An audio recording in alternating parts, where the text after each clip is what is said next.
This is the Literacy Mindset Podcast, where education leaders discuss identifying and removing phonological barriers with Mindplay's CEO, Jeff Pendleton.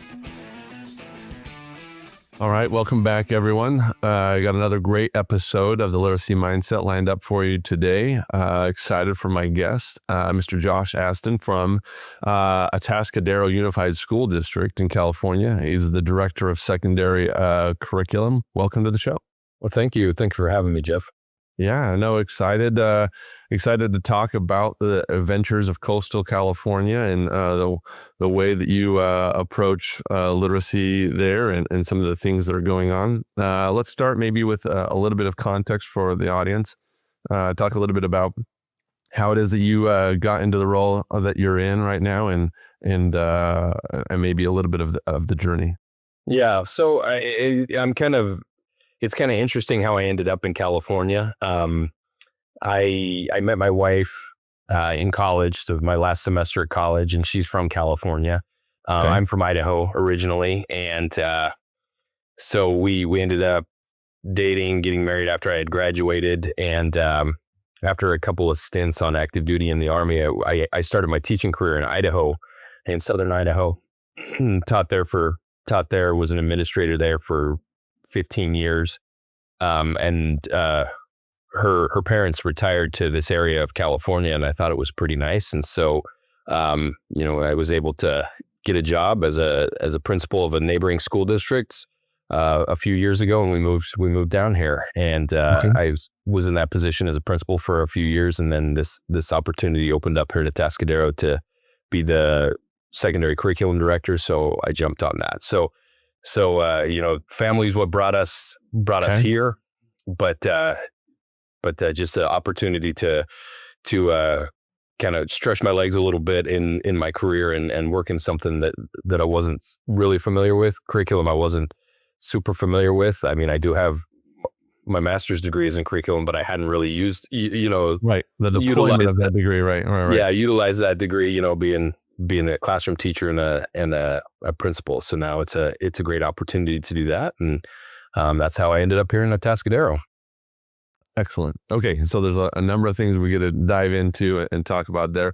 First, background is mostly sort of social studies, history teaching. Is that correct? That's correct. Yeah. So I started my career at a tiny little high school in Idaho called Oakley High School. Right. About 175 students, 7 through 12. I taught U.S. history, U.S. government, economics, was senior class advisor, athletic director, coach 3 sports. You do wearing a lot of hats at small schools like that. But it was great. I spent 5 years there. Okay. And then I moved to a larger school in southern Idaho, Minico High School, where I taught U.S. history, economics, and was a coach and did that for a couple of years before I moved into a vice principal role at Minico High School, same high school. And so, yes, my experience is I don't have very much elementary experience. I spent a year as an instructional aide or a paraeducator right after I had graduated from college at an elementary school. That was you've been in an elementary building. Yeah, but I was never one like prepping lessons. I was just I was there to help. That was like my first job in education was at an elementary level. But my experience is purely secondary. Okay. So yeah, that's the lens that I see things through. Yeah, I would say that's an interesting lens, and I think that's one of the beauties of this podcast is that we try and put a lot of different lenses on literacy and how they come about. So, as a high school teacher, then moved to a principal, now sort of running the curriculum department for 6 through 12 at the district level, and frankly, I think that there are times when you talk about even core subjects, it's English, math, then maybe science, then social studies. They're all important, but that's sort of that's the hierarchy. Yeah, for sure. A stack ranking of how it happens on that. So just tell us a little bit about what it's like now trying to have the holistic lens, having come out of the social studies side of the world, and what does that do for you, and how do you think about literacy now, and what has shaped that? I think I've got a kind of a different perspective because where I started was such a small high school. Okay. I didn't have another, excuse me, I didn't have another social science teacher to collaborate with. Right. I had others throughout the district at other high schools, but in my school, I didn't have anybody. So I collaborated with the English teacher. Okay. She was next door. That was our thing. Like, what am I going to do? What can I do that's going to help you? What can you do that's going to help me? How can we do cross-curricular type of collaboration? And so that's where I think that's how I see it. Like, we can utilize literacy, we can utilize writing, we can do all these things in all subjects. And it's not just limited to ELA. I think sometimes we put ourselves in silos in secondary education. Right. It's true. Like, oh, I'm a social science teacher. I know those standardized test scores came in for ELA, but that's not me. That's the ELA teachers. Those standardized test scores for math. I'm a social studies teacher. I don't need to worry about that. But really, there are opportunities to do that. Collaboration, that cross-curricular collaboration. As an econ teacher, I was collaborating with the math teachers. Like, how hey, are you teaching these as we're learning about supply and demand and all the equations that come with economics. Right. How is that translating into the math that they're currently learning? Like, let's talk about how this is algebra that we're doing right now, folks. This is econ is algebra, and the same thing goes for history. Like, if they're being required to read certain articles or write a research paper in English class, why not have that coincide with what we're reading and what we're learning in history or learning in government? And so that's kind of the lens that I see it, and I think that being at that small school to start with really lended itself to seeing that it's not just ELA. It's it's not just those ELA teachers that are responsible for literacy, that are responsible for writing. It's kind of everybody. Yeah, no, that makes a lot of sense, and I think maybe you could have a perspective that that lends itself to the need for comprehension, maybe more than almost anybody else, because it's easy to talk about foundational skills, right? And certainly they are required, but as a social studies teacher, you probably saw many instances where comprehension became the number one factor that maybe was impeding growth in a different subject. Is that a fair statement? Oh yeah, definitely. Because you can take a look at, so as a social studies teacher, I might take a primary source, maybe one of the Federalist Papers or an article from the Constitution or something like that. And yeah, the kids can read it, but it's that transfer. It's that understanding, that comprehension of what they're reading and being able to articulate that, perform analysis, do those deeper learning skills. And I think that's a big push here in our district right now is the idea of the idea of surface level learning, deep learning, and transfer learning.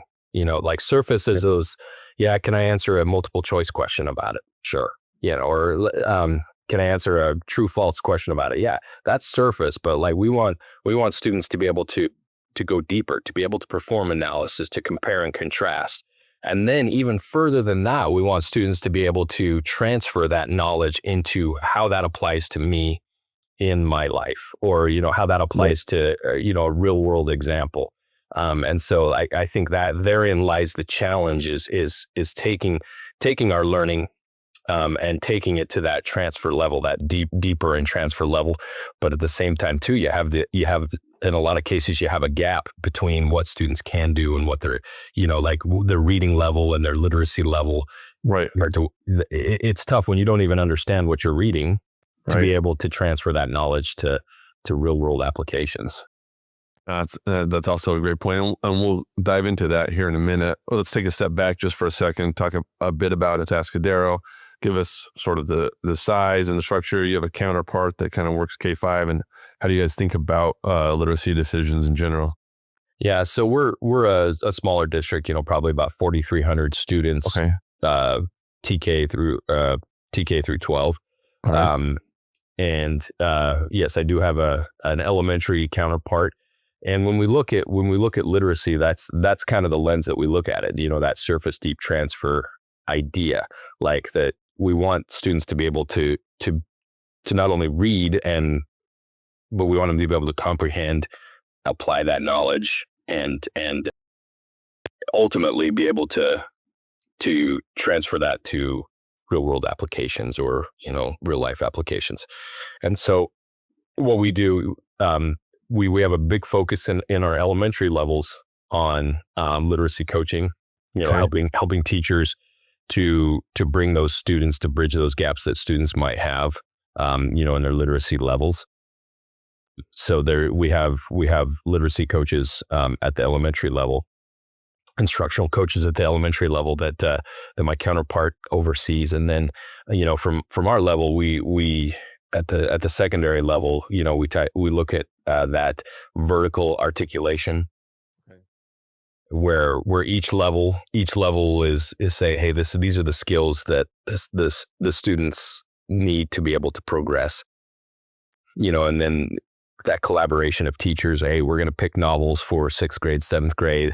Let's make sure they're have the lexile level that they need to have. Let's make sure that they're, the right thing that's going to help them meet the state standards, as well as the proficiency scales that we've established here in our district for each grade level. You mentioned libraries, and it brings up an interesting question for me. Talk about how do you guys think about providing access to text today?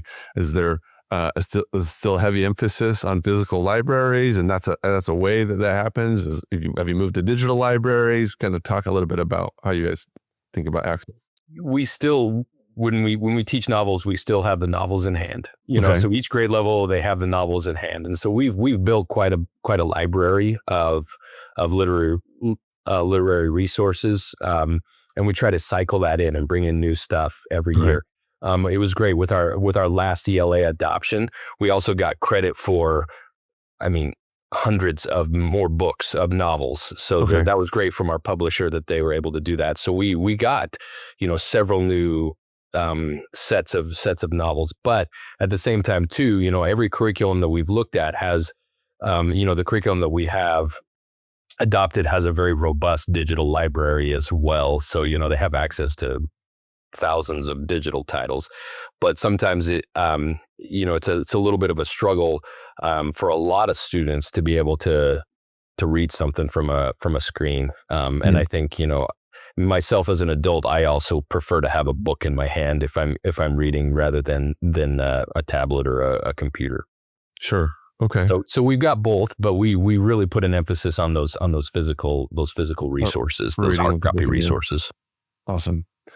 Okay, let's go back to the intervention side of things just a little bit. One of the things that we find in partners that we work with is this struggle at the 6th, maybe 5th, but definitely 6th, 7th plus, when students are multiple grade levels below and needing phonics or phonological skills, all right, but teachers in the classroom, oftentimes in secondary, you're working sort of in-class intervention, right? Not necessarily sending out to intervention, or, well, I guess you do have win-back time or other things that you might do. So just walk us through, what does it look like? How do you support those teachers that have students in their classroom that need early foundational skills like phonics, but maybe are not really equipped to teach those skills? Right. So what we've kind of done is, and I'm not saying that this is the answer or this is the solution to anything. Sure. Is we want to make sure that we have curriculum and also like resources to be able to provide those in-class interventions for the students. So, for example, with our curriculum, if they're reading through a short story or poem or an excerpt from the ELA curriculum, the curriculum has the ability for a student who may be a couple of grade levels behind and need those phonetic skills or whatever to be able to listen to that and to be able to replay it and work through it to be able to hit that comprehension, to get that comprehension piece. Additionally, there's you're going to run into some students that in our district, and I'm sure this is the case in a lot of other districts, we have students that have language barriers, English language learners. Right. So the ability to have those services within the curriculum to be able to digitally translate the curriculum. We also like to, whenever possible, I mean, obviously, we can't always do this, but if we can get Spanish copies, hard copies of the books, we're going to do that. And when we try to do that as much as possible, because sometimes we want to make sure that the students are able to have the reading level necessary, but sometimes it's in their native language. It's a little bit tougher to reach that reading level. So we want to try to bridge that gap wherever we can. So the idea behind it, and I told you this earlier, Jeff, we have a principle that talks about every teacher is a contractor, and we want to give them the best tools to be able to build their house. So we want to give them a nail gun rather than a hammer. And so when we adopt curriculum, we want to adopt the curriculum that has those nail gun resources, the digital resources to help them, whether that's audio, whether that's translation, whether that's playback, whatever it takes, that they can be able to do that in class. And then the second piece of that is being able to train the teachers in the curriculum to be able to identify those resources. Right. And so that's something that with the new curriculum we provided. So we adopted 2 years ago. And so with that, we provided opportunities for teachers to learn more about the curriculum and the resources that are available to be able to give those in-class interventions to those students. And then I, with our EL English language learners, we actually have a working group that meets regularly to talk about resources. We have a landing page that we as we find resources, we put them on those landing pages, whether that's, voiceover translations in our video production software that we use, or the video production programs that we use. So like we have a collection of areas where we can show intervention services.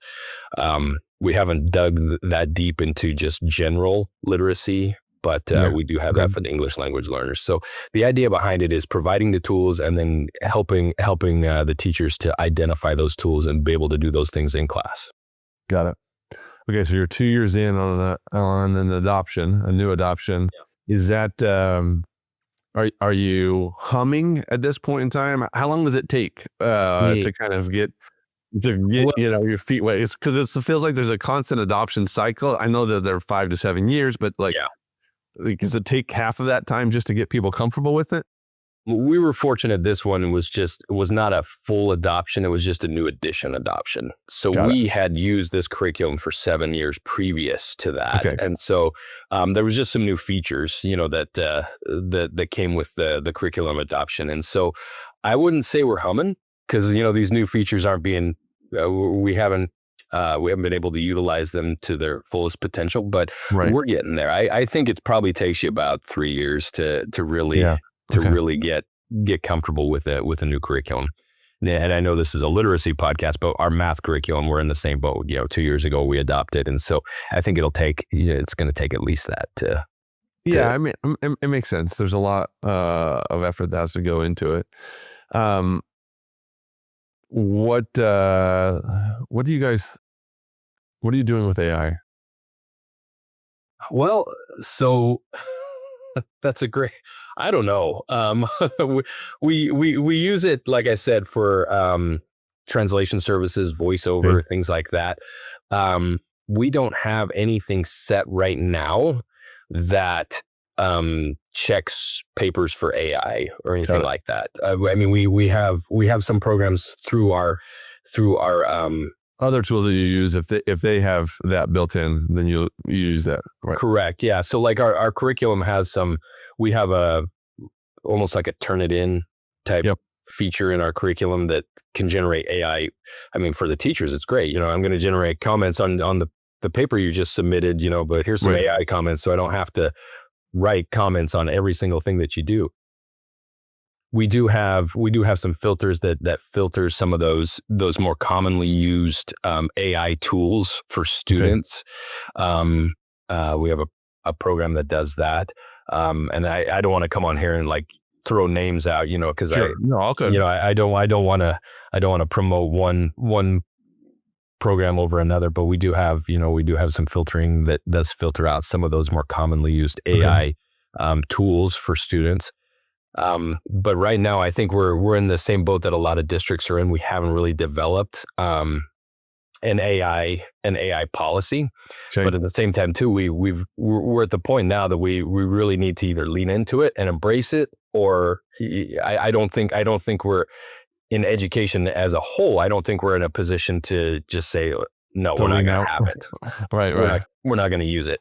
I think from my perspective, it's all about educating students and teachers on responsible use of AI.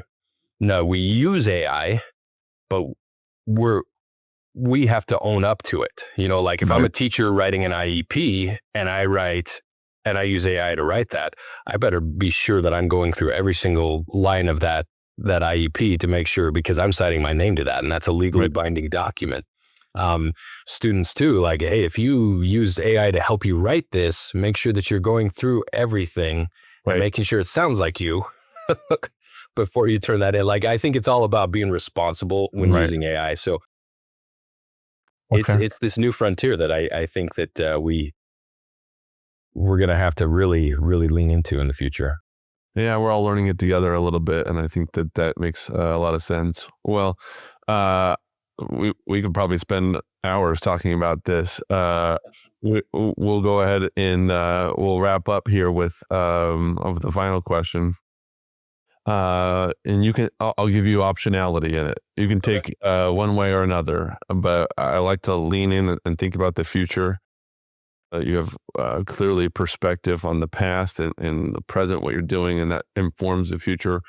So either give us something that worries you the most about the future, the things that you've seen, and that's a way to sort of predict, I guess, what your crystal ball tells you about the future, or just give us something that you're really excited about. I'll start with something that I'm really, really excited about. I feel like we're getting to the point where we're really able to help students get to grade level again. Like we had the pandemic and we saw a lot of learning loss during the pandemic, but I think right now we're starting to see some improvement. We're getting above water, or getting close to being above water again. And that's what I'm really excited about. Like we're starting to see our scores and student performance get back to pre-pandemic levels, which is fantastic. Right. Because we had such that gap of learning loss, and it's been a struggle these last couple of years, to get students to proficiency, to get those scores up. And so I see that as something that I'm really excited about. I'm seeing, in addition to that, I'm seeing a lot of tools geared, digital tools, curricular tools geared towards getting those students to where they need to be. And that is outstanding, because I think that is what's most important, that we're teaching students, we're having students that are able to read and understand and apply the knowledge that they're obtaining while they're in school. So that's something that I'm excited for. I'm excited to see those scores to continue to rise. If anything of like apprehension is just like we talked about earlier, I think just how do we use AI? That gives me a little bit of anxiety. When it comes to the future, like how are we going to use that responsibly? Because it's ever evolving. The same thing, like with all technology, like maybe we teach we teach our students one way, and then 6 months later it's different. And so like that's the thing with AI, like it's developing so fast, and I don't know if we can keep up with it. So that's something that I really worry about. Makes sense. I don't know that education has always been at the frontier of pace, being able to keep up with change. But I do think that there is a degree of common sense and an incredible amount of wisdom inside of the education space. So I'm hopeful for that. Well, Josh, it's been excellent having you. Thank you for taking some time today, and hopefully we can do it again soon. All right. I appreciate it, Jeff. Thank you. If you enjoyed this episode, we'd love to hear from you. Learn how we help students by identifying and removing phonological barriers at mindplay.com.